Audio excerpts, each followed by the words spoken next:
On commence-tu? On peut partir de ça. Je pense que tout le monde avait les mêmes questions. Là. L'usage résidentiel, c'était des achats.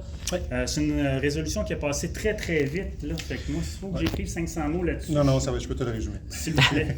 On va commencer par ça. En fait, l'ensemble des résolutions qui touchent les demandes de modification du schéma d'aménagement sont pour faciliter différents projets de logement, en fait, en lien avec le plan de lutte contre la pénurie de logement qui avait été déposé. Donc, en ce qui a trait à la Cité des achats, par exemple, l'idée est d'enlever la mention de pôle commercial qui existe présentement dans le schéma d'aménagement pour permettre éventuellement la construction, une mixité commerciale résidentielle, donc possiblement utiliser une portion de la Cité des achats en accord avec Smart Centers, qui possède la Cité des achats, pour faire du développement résidentiel, une verdification, l'enlèvement de parcelles d'asphalte, au bout du compte. Donc, mais on parle de quelle section, en fait? En fait, c'est à déterminer. Ce qu'on veut faire, c'est avoir le droit de le faire. Donc, on a déjà entrepris des démarches avec Smart Center qui est intéressé à un développement potentiel sur leur propre terrain. Leur propre terrain étant... le terrain de la Cité des achats, en grande partie. Il y a des éléments qui leur appartiennent pas. Walmart, là, mais Walmart... oui, en descendant. En haut, ça ne leur appartient pas. Il y a des éléments qui n'appartiennent pas effectivement, mais du côté sud, ça leur appartient effectivement. En bas de la côte, là? En bas de la côte, oui, c'est ça. Donc, ça, c'est du côté, mais ce qui est présentement développé dans le gros stationnement aux alentours de Walmart, la SAQ... dans le stationnement. Carrément dans le parking. Pas les terrains vagues qui en haut. Et ils sont intéressés à faire une mixité, c'est-à-dire la possibilité de pouvoir construire du résidentiel avec aménagement urbain, verdification. Ça pourrait être carrément dans le stationnement. Ça pourrait définitivement être dans le stationnement. Alors, il y a une ouverture à ce niveau-là parce qu'il y avait des projets un peu similaires, plus en banlieue de Montréal et Toronto. Et lorsqu'on les a approchés l'été dernier, pas cet été qui vient de passer, mais l'autre avant, ils ont été intrigués, puis après ça, ils ont été réellement intéressés. Alors, eux, pour procéder de l'avant, ils voulaient savoir si le département du génie et du urbanisme étaient d'accord. Ils sont d'accord. Et ils attendent présentement que le schéma d'aménagement soit modifié. Ce seraient eux les promoteurs. Ben, c'est leur terrain. Oui, mais... Mais ils ont une composante immobilière également. Ah!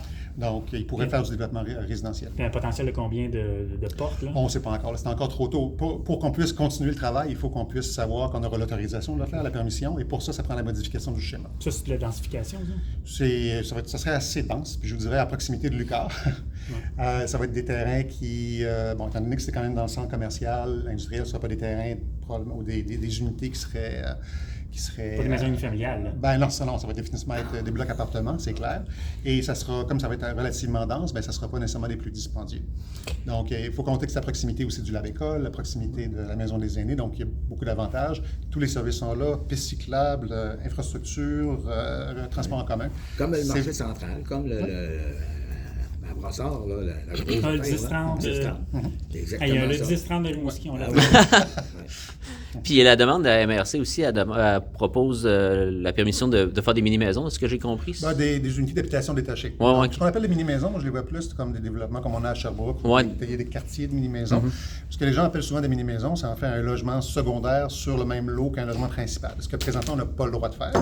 Donc la résolution implique que le schéma d'aménagement fait une demande à la MRC pour modifier le schéma d'aménagement, pour le rendre permissible. Et ça, pour le gouvernement, c'est une possibilité, mais à condition que ce soit dans le périmètre urbain desservi par les services. Okay. Ce qui serait le cas pour Rimouski. Monsieur Guiba, là, il achète ou pas? Parce que je vois ici abrogation de la résolution. Oui, dans la résolution, il y avait une abrogation pour ensuite avoir une autre résolution.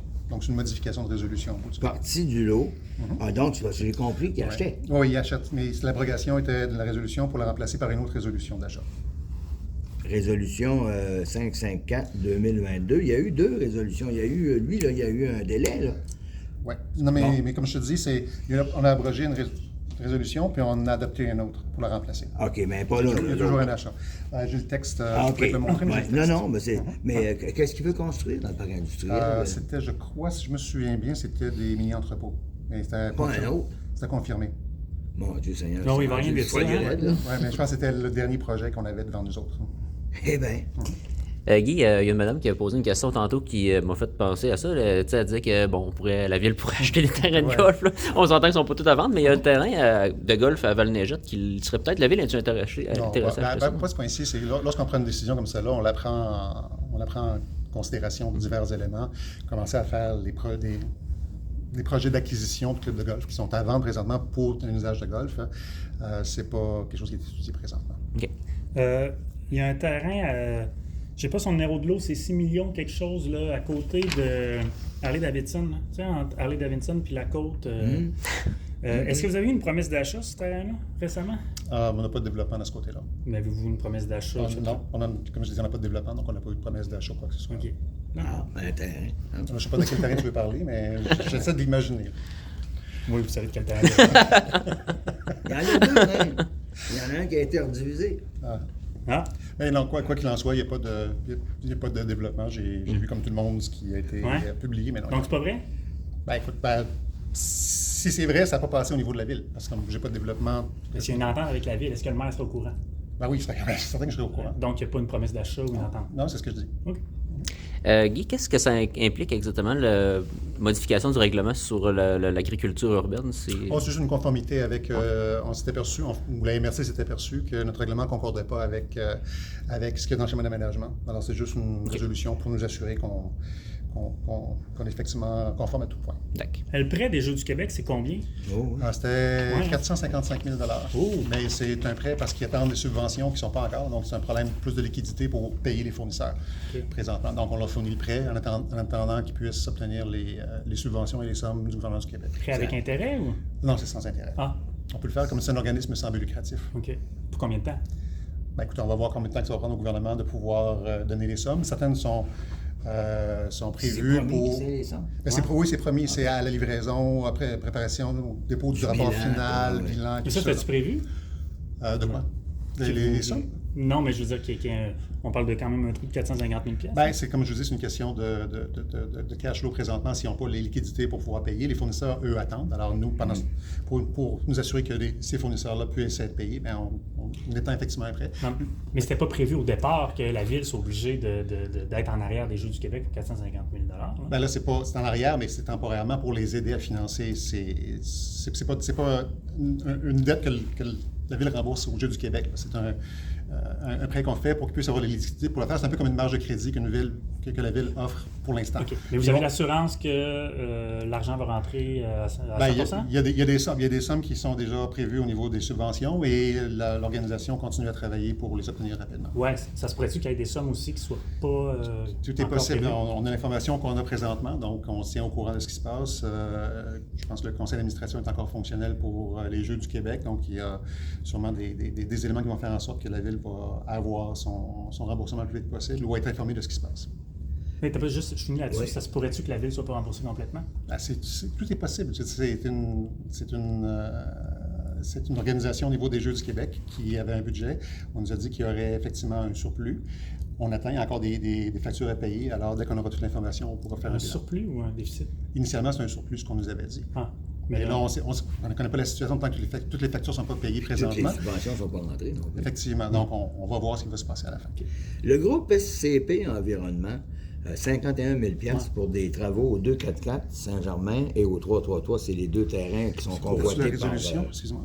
Oui, Ah oui, qui sont convoités effectivement, oui. par une firme de Montréal. Oui, oui. Donc ça fait partie de l'entente pour pouvoir décontaminer ces terrains. Mais il y aura deux séries d'études qui vont être nécessaires. Les études de sol, Oui.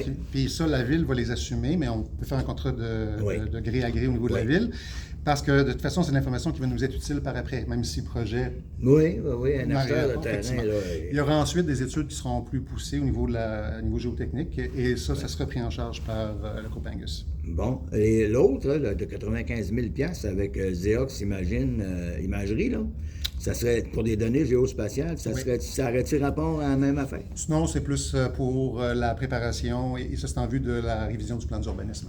Bon? Oui, avoir des données plus précises et plus utiles pour le plan d'urbanisme. Oui. Est-ce que vous avez envie de changer votre fusil d'épaule suite au dépôt du rapport de Mme Nadeau? On a toujours dit qu'on allait pouvoir discuter de... Bon, on va avoir la chance de discuter des éléments lorsqu'on va avoir le dépôt du plan concept. Quand est-ce qu'on va l'avoir? Ça va être cet automne. Ben, ça va être cet automne. Le département d'urbanisme travaille là-dessus en fonction des... jusqu'au 21 décembre. Non, mais on a hâte de pouvoir voir quoi ça. Mais vous, l'avez-vous vu? Non, je ne l'ai pas vu. Zéro? Non, le conseil municipal n'a pas encore Vous reçu. n'avez pas consulté? Ben, on a déjà été consulté, puis présentement, c'est le département d'urbanisme qui travaille sur le plan concept et qui va le déposer au conseil municipal pour ensuite le déposer en public. OK. Guy, la semaine passée, des élus dans la Métis, en tout cas, il y avait Pascal Bérubé qui était là-dedans aussi, s'inquiétaient beaucoup des propriétaires agricoles qui tombaient entre les mains de personnes qui venaient de l'extérieur de la région. C'est-tu quelque chose qui inquiète aussi dans les alentours à Rimouski? Ben, Oui, ben, je veux dire, moi, comme ancien député fédéral qui était touché par la situation, c'est une situation qui m'inquiétait à l'époque, qui m'inquiète encore aujourd'hui. C'est évident que nos terres agricoles sont précieuses.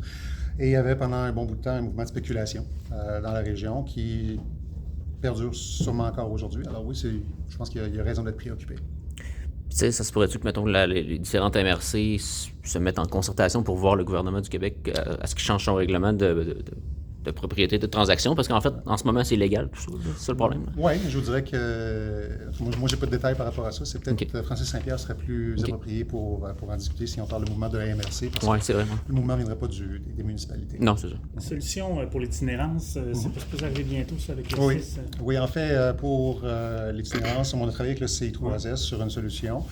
La solution semble être agréée de notre part et de la part du C3S. Alors, on attend une réponse de la part du ministre Carmen de son bureau sur les sommes qui ont été promises pour des solutions comme celles qu'on propose. Je ne peux pas en donner plus de détails pour l'instant parce qu'elle implique une tierce partie.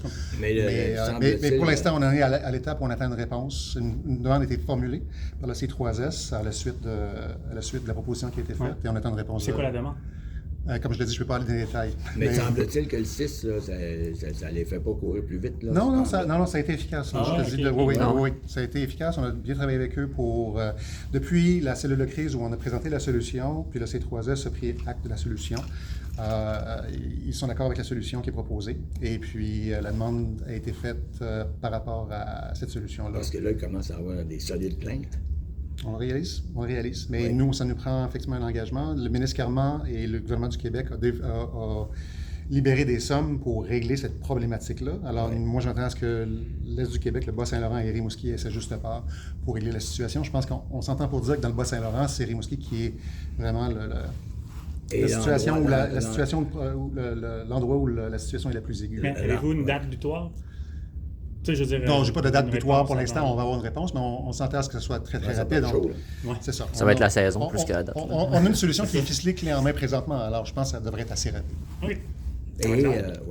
Ça va être vert? Oui, définitivement. On a dit qu'il y a personne, une manière ou d'une, qu'il n'y a personne qui va passer l'hiver dehors. Est-ce que ça va être avec des services? Parce qu'il y a des gens qui ont besoin d'avoir des services. C'est clair. Puis ça, là, les gens parlent de logement, mais c'est pas vraiment des logements autant qu'une forme de refuge pour l'itinérance. C'est ce qu'on vise présentement avec des services, mais aussi avec du soutien.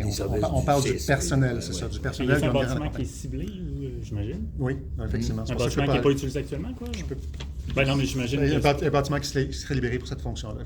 Un bâtiment public? Je n'irai pas dans les détails. Parce que je ne suis pas au courant, mais bien un bon politicien, pas au courant. Non, mais c'est bon, mais pour moi, c'est correct. Moi, je m'ai plaint, là, mais 13 minutes, c'est assez. Une chance que c'était une petite séance. Non, j'ai une autre, mais je ne sais pas pourtant pour enregistrement. Vous avez reçu une demande de Coop Paradis récemment? Juste à répondre oui ou non. OK, c'est beau. Mon Dieu. C'est pas à vous de le dire, c'est ça la réponse. C'est ça, je pensais. Voilà. Bon, ben merci, Guy. Merci.